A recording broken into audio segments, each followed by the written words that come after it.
Hello, this is Brittany Carroll with Module 7, my Ignite talk. I hope you enjoy. I've had a great time in this course and look forward to wrapping it up. I am going to talk about how the assessment strategies are important and give some examples of how I implemented some of the strategies in my classroom and the things I have been doing already in the room. The first strategy is to provide students with a clear and understandable vision of a learning target. In my school, we use essential questions, and I have those essential questions posted in our room, as well as sometimes on worksheets and papers. As this book states, posting targets without using them actively throughout the lesson will not lead to increased achievement. I encourage my students to interact with these EQs by putting it into terms they understand, and we also look at them throughout our lesson to make sure we're getting where we need to with our work. Strategy 2, use examples and models of strong and weak work. Make sure we start with simple examples to start this process of reflecting on strong work, and make sure that the work is anonymous. I use a lot of exemplar writing examples and poor writing examples, as well as we spend time with PSSA open-ended questions and how we would grade them on a 1 to 4 scale. Scoring work, it's important to use rubrics. I create a lot of rubrics online, but not only to use the rubrics, but make sure the students understand how the rubric works. So I go over the rubric ahead of time, and it's a great gauge for them to have at their convenience. Strategy 3, offer regular descriptive feedback during the learning. As the book states, its role is to help students improve while they're engaged in practice. They've been more aware of the feedback I provided and not over feedbacking my students. For writing, I was having a hard time. I was making a lot of corrections and doing some of the thinking for them. So I've pulled that back and started the stars and stairs approach in my classroom. Strategy 4, teach students to self-assess and set goals for next steps.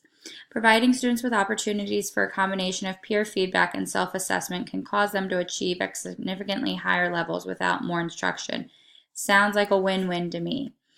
Some examples I use in my classroom are exit slips across all curriculars, KWL charts. We've been using a lot of them in science so they can track what they wanted to learn and if they learned what they were looking to learn, as well as some writing checklists and rubrics. Strategy 5, use evidence of student learning needs to determine next steps in teaching.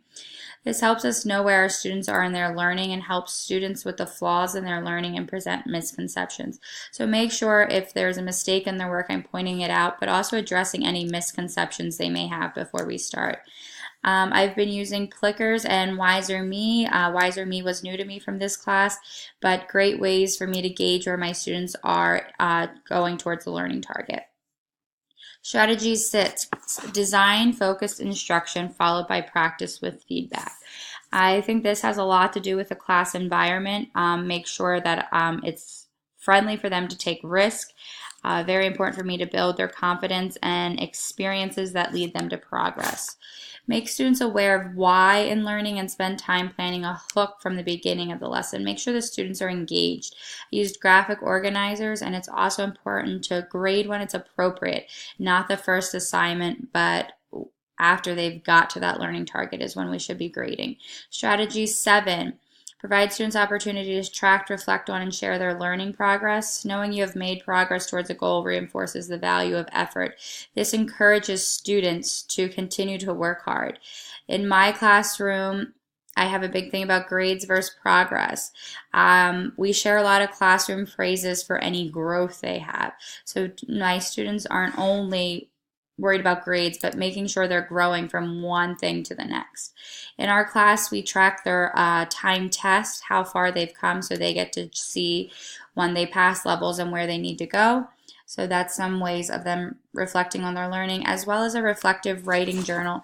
This allows them to reflect weekly on things they have learned, things they would like to continue to learn, and also some things from home and school connections. All right, and that is my Ignite talk. Thank you for tuning in, and have a wonderful night.